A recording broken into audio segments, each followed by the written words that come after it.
This channel does not promote any violent, harmful, or illegal activities. All content provided by this channel is meant for an educational purpose only.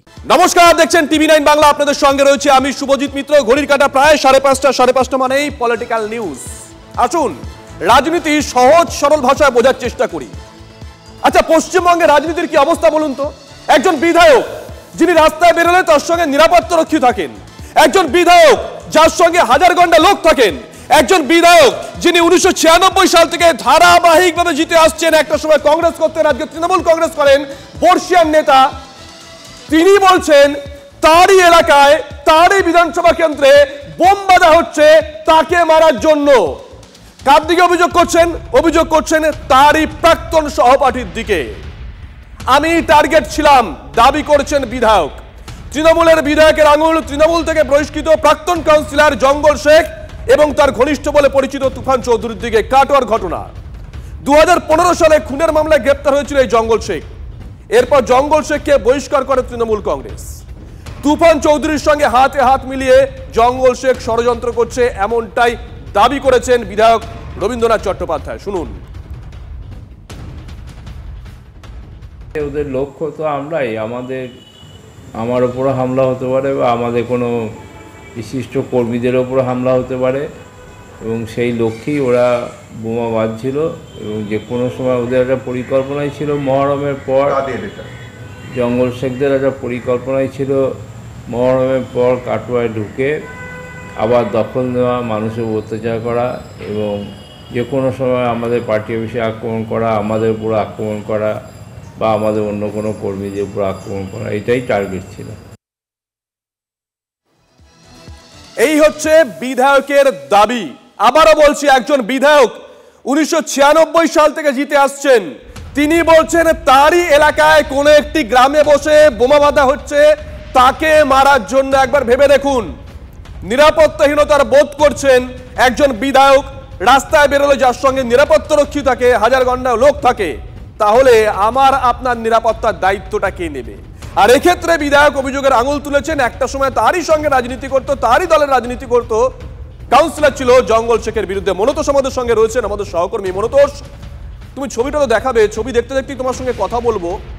দেখো, কোনো বনে বাজারে নয়, কোনো জঙ্গলের ভেতরে নয়, আম বাগানে নয়, মাঠে নয়, দুষ্কৃতীরা বোমা বাঁধছে একেবারে লোকালয়ে, জনবসতির মধ্যে বসে। কতটা সাহস! এই গ্রামে কি কোনো ভিলেজ পুলিশ নেই? গ্রামের মানুষের সঙ্গে কি পুলিশ প্রশাসনের কোনো নিবিড় যোগাযোগ নেই? কোনো ইনফরমার নেই? নাকি পুলিশের কাছে সব ইনফরমেশন ছিল, পুলিশ চুপ করেছিল? এই ছবি তো দেখবো মনোতোষ। পাশাপাশি আরেকটা জিনিস জানতে চাইবো, কেন বোমাটা বাঁধা হচ্ছিল? নির্বাচন তো অনেক দূরে মনোতোষ। দেখো শুভজিৎ, এই প্রশ্নে কিন্তু স্থানীয় মানুষজন তুলছেন যে স্থানীয় যে ভিলেজ পুলিশ তারা কোথায়, এবং পুলিশের যে ইনফর্মার থাকে, যা সাধারণ মানুষের সঙ্গে মিশে যারা ইনফরমেশন কালেক্ট করে, তারা কোথায়? এই প্রশ্ন কিন্তু স্থানীয় মানুষজন তুলছে। আমার পিছনে যে বাড়ি রয়েছে, এই বাড়িতেই কিন্তু গতকাল রাতে যে বোমা মারতে গিয়ে একজনের মৃত্যু হয় এবং আরেকজন দুষ্কৃতী আহত হন, গুরুতর অবস্থায় রয়েছে এখন এই মুহূর্তে। এবং স্থানীয় মানুষজন এই প্রশ্ন তুলছে যে পুলিশের যে ভিলেজ পুলিশ, যে পুলিশের ইনফর্মার, তারা কোথায়? তাদের কাছে কেন খবর নেই? নাকি তারা সব জেনে শুনেও তারা চুপচাপ রয়েছে? একটা প্রশ্ন তুলছেন। পাশাপাশি আরো একটি বিষয় যেটা বিধায়ক যেটা দাবি করছেন, যে বালিখাদের দখলের দাঁড়ি করার জন্যই কিন্তু এই বোমা বাঁধা হচ্ছিল, এমনটা তারা অভিযোগ করছেন। এবং এই আমরা পাশেই যে বালিখাদ রয়েছে, বালিখাদে আমরা গিয়েছিলাম, সেখানকার শ্রমিকদের সঙ্গে কথা বলেছি, সেখানকার যারা বালিখাদের কর্মী রয়েছে তাদের সঙ্গে কথা বলেছি, এবং এই ঘটনার পরে তারা কিন্তু যথেষ্ট আতঙ্কের মধ্যে রয়েছে। ঠিক তারা যেখানে বালির ব্যবসা করছে, বালি খাদান চালাচ্ছে, তার পাশের গ্রামেই এই ঘটনা ঘটছে। কোনো, তুমি যেটা জানাচ্ছিলে, কোনো মাঠের মধ্যে নয়, কোনো জঙ্গলে নয়, একদম একটি বাড়ির ভেতরে এই বোমা বাঁধার কাজ করছে। এবং সেখানে বিধায়ক অভিযোগ করছেন। বিধায়কের অভিযোগ শোনাবো, মনে তো সঙ্গে থাকো, বিধায়কের অভিযোগ শোনাবো। তবে তার আগে বিজেপি কি বলছো শোনাবো। ব্যাক টু ব্যাক শোনাবো অধীর চৌধুরী। এই রবি চট্টোপাধ্যায় একটা সময় অধীর চৌধুরী যে রাজনৈতিক দল করেন সেই কংগ্রেস করতেন। অধীর চৌধুরী বলছেন এটা বোধহয় নবীন প্রবীণ দ্বন্দ্ব। নতুন যারা আসছে তারা চাইছে না বয়স্ক যারা আছে, দীর্ঘদিন ধরে রাজনীতি করছে, তারা যেন রাজনীতি করে। শুনুন। তিনি যে বলছেন যে তাদের মারার জন্য বোম বাঁধা হচ্ছিল, এক কথা হয়তো ঠিকই বলেছে, কারণ তাদের মধ্যে, তাদের দলে বহু গোষ্ঠী দ্বন্দ্ব। বিধানসভা ভোট যত এগিয়ে আসছে, বোমের সংখ্যাও বাড়বে, ইন্তেকালের সংখ্যাও বাড়বে। এটা পশ্চিমবঙ্গের এখন ট্র্যাডিশনাল, এটাই পশ্চিমবঙ্গের সংস্কৃতি। বোম বাঁধা চপ শিল্প, এটাই আমাদের রাজ্যের এখন বর্তমান শিল্প। যারা আজকের দিনে তৃণমূল নেতা হয়ে উঠছে তারা দেখছে এই বয়স্ক মানুষগুলোর জন্য তাদের কামানোর পথে অন্তরায় তৈরি হচ্ছে।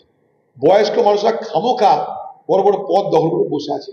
এদেরকে পদ থেকে তাড়াতে না পারলে তাদের করে কমে খাওয়ার রাস্তা পরিষ্কার হচ্ছে না। তাই বুড়া হটো, বয়স্ক হটো, এই বয়স্ক হটানোর জন্যই সিদ্দিকুরের উপর আক্রমণ, এই বয়স্কদের হটানোর জন্য রবিদার উপর আক্রমণ। দেখুন, একথা বলছেন বিরোধীরা, একথা বলছে বিজেপি, একথা বলছে কংগ্রেস, কিন্তু রবীন্দ্রনাথ চট্টোপাধ্যায় বিধায়ক, যিনি একটু আগে আশঙ্কা প্রকাশ করলেন যে তাকে মারার জন্যই হয়তো বোমটা বাঁধা হচ্ছিল, তিনি বলছেন বালিঘাটের দখল নিয়ে এই দ্বন্দ্ব। বিস্ফোরক অভিযোগ করেছেন বিধায়ক রবীন্দ্রনাথ চট্টোপাধ্যায়। তিনি দাবি করছেন আগে জঙ্গল থেকে লোকদের দখলে ছিল এই বালিঘাট, আর স্থানীয় সূত্রে দাবি তৃণমূল থেকে বহিষ্কৃত হওয়ার পর সেই বালিঘাটের রাস প্রাক্তন কাউন্সিলর জঙ্গল শেখে হাতছাড়া হয়ে যায়। ফের সেই বালিঘাট দখলের টার্গেট ছিল তার। শুনুন।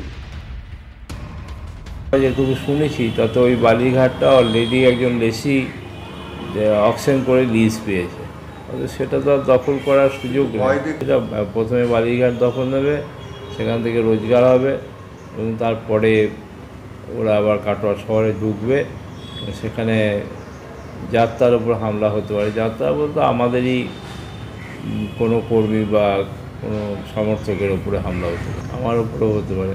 ওদের তো পূর্ব ইতিহাস সেই কথাই বলছে যে ওরা সবসময় ভয় দেখিয়ে লোককে যা কিছু করার করেছে। মনতোষ আমাদের সঙ্গে রয়েছেন, আমাদের সহকর্মী মনতোষ। দেখো, এখনো পর্যন্ত গোটা দিন কেটে গেল, এটা ক্লিয়ার হলো না, এটা কোনো পক্ষ তরফ থেকে উঠে এলো না যে জঙ্গল শেখ আগে তৃণমূল করতে বহিষ্কার হয়েছে, এখন কোন রাজনৈতিক দলের গডফাদারের ছত্রছায়ায় রয়েছে। যদি না থেকে থাকে কি করে সাহস হয় দিনে দুপুরে বোমা বাজছে একটি এলাকায় বসে? এখনো ক্লিয়ার হলো না, কোনো রাজনৈতিক দল এখনো পর্যন্ত মুখ খোলেনি, গ্রামবাসীরা এটা নিয়ে মুখ খুলেনি। কিন্তু রবি চট্টোপাধ্যায় বিধায়ক যে বিষয়ে মুখ খুলেছেন আরো তাৎপর্যপূর্ণ। বালিঘাট দখল, বিধায়কের কাছে খবর আছে মনতোষ, আবারও প্রশ্ন পুলিশের কাছে খবর নেই মনতোষ। একদমই তাই। এই প্রশ্ন কিন্তু সাধারণ মানুষজনও তুলছেন। বিধায়ক যেমন প্রশ্ন তুলছেন, পাশাপাশি সাধারণ মানুষজনও প্রশ্ন তুলছেন যে পুলিশের কাছে খবর নেই কেন, নাকি পুলিশ সব কিছু জেনে শুনেও চুপচাপ রয়েছেন। এই প্রশ্ন কিন্তু স্থানীয় মানুষজন তুলছেন। এখানে পুলিশ, গ্রামে ভিলেজ পুলিশ থাকার কথা, পুলিশ গ্রামে যে সমস্ত মানুষজন রয়েছেন তার সঙ্গে তার পুলিশের একটা ইনফর্মার থাকার কথা, এবং সেই ইনফর্মার কি ফেল, ভিলেজ পুলিশ কি ফেল। এবং এই ঘটনা ঘটার পরে কিন্তু স্থানীয় মানুষজন তারা কিন্তু চরম আতঙ্কের মধ্যে রয়েছেন। এবং যেটা আমরা শুধু এলাকার মানুষজন নয়, যে বালি খাদানের যে বিষয়টি সামনে আসছে, যে বালি খাদান, সেই বালি খাদানের শ্রমিক যারা রয়েছে, বালি খাদানের যারা কর্মচারী রয়েছে, তারাও কিন্তু এই ঘটনার পরে যথেষ্ট আতঙ্কের মধ্যে রয়েছেন। যেখানে বিধায়ক নিজে বলছেন যে বালি খাদানকে দখল করার জন্য, সেখানে ফান্ডিং করার জন্য এই ধরনের বোমা বাঁধা হচ্ছিল, পার্টি অফিসে হামলা করার জন্য বোমা বাঁধা হচ্ছিল। তাহলে সুরক্ষার কথা, সাধারণ মানুষের একদমই, আমজনতার সুরক্ষা কোথায়? তাহলে আমজনতার সুরক্ষাটা কোথায়? নজর থাকবে এর পরে পুলিশ নড়ে চড়ে বসে কি বসে না, নজর থাকবে, নজর রাখো মনতোষ। শ্রমিক ভট্টাচার্য তিনি এ বিষয়ে কি বলেছেন শুনুন। আপনি কি মনে করেন যে তৃণমূলের এই বোমাবাজি সেই মানে লেনিন ট্রটস্কির দ্বন্দ্ব, নাকি সুভাষ বোস আর গান্ধীর দ্বন্দ্ব, নরমপন্থী চরমপন্থীদের বিভাজন? এর মধ্যে তো কোনো মতাদর্শগত কোনো বিষয় নয়। যেটা আছে সেটা টাকা, যেটা টাকা আছে সেটা 25-75, যেটা টাকা আছে সবাইকে দিয়ে খাওয়া, সেখান থেকে বিচ্ছুটি, তাই বোমা, তাই মৃত্যু। আচ্ছা, এই ভোটমুখী বাংলায় কি কোনায় কোনায় বোমার পাহাড়?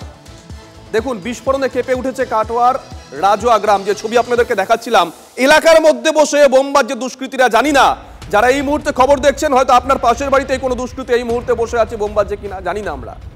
এর আগে 23শে জুন কালীগঞ্জ উপনির্বাচনের রেজাল্টের দিন, নিশ্চয় মনে আছে আপনাদের, তৃণমূলের বিজয় উল্লাস থেকে মুড়িমুড়কির মতন বোমা ছোড়া হয়, নিহত হয় নিরীহ এক ছাত্রী তামান্না খাতুন। তারপরেও কি পুলিশ শিক্ষা নেয়নি? এখনো কি পুলিশ প্রশাসন চোখ বুজে বসে আছে? একটা অন্য জেলা থেকে লোক চলে আসছে কাটোয়াতে, বোমা বাঁধা হচ্ছে, পুলিশ কি করছে? পুলিশ জানতে পারছে না? আবারও প্রশ্ন তুলছি, ভিলেজ পুলিশ বলে কিছু কি আছে? পুলিশের কি ইনফর্মার আছে, নাকি পুলিশ বসে বসে মায়না নিচ্ছে? এই প্রশ্ন কিন্তু ইতিমধ্যে অনেকে তুলতে শুরু করে দিয়েছেন। একের পর এক ঘটনা শেষ কবে কেউ জানে না। মুখ্যমন্ত্রী পুলিশকে নির্দেশ দিয়েছিলেন কড়া ব্যবস্থা নিতে হবে, তারপরেও কি পুলিশের টনক নড়ছে না?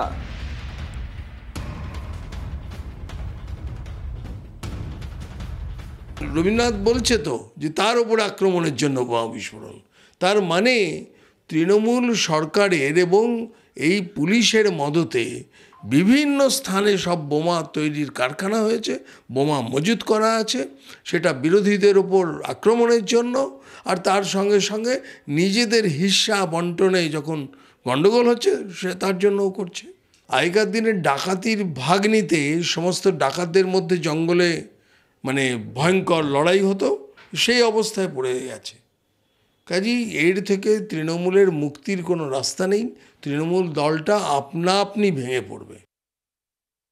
বর্তমান যে পরিস্থিতি সৃষ্টি হয়েছে, এক সংখ্যক পুলিশ নিশ্চয়ই অক্লান্ত পরিশ্রম করছে, ইনফ্রাস্ট্রাকচার খুব খারাপ, কিন্তু আরেক সংখ্যক police in persuasion of secret information থাকা সত্ত্বেও কিন্তু তারা আজকে কাজ করছে না। পুলিশের এবং রাজনৈতিক নেতাদের পুলিশের সাথে লিয়াজ হয়ে কাজ করা যায়। তাদের কি কাজ জানেন এখন? তাদের কাজ হচ্ছে গিয়ে যে বিরোধী কোন পাক্ষি আজকে পার্টির লোক কোথায় কি মিটিং করছে না করছে কার বাড়িতে, সেগুলো জানিয়ে পুলিশকে ধরা এবং পুলিশকে আজকে তাদেরকে নানাভাবে মিথ্যে কেস দিয়ে হ্যারাসমেন্ট করা। প্রশাসন যদি আজকে দলদাসে পরিণত হয়ে এই ধরনের কাজ করে, তাহলে 2024-এ আপনি আমি কিন্তু ভোট দিতে পারবো না, রক্তগঙ্গা বয়ে যাবে, আমি আপনাকে বলে দিচ্ছি।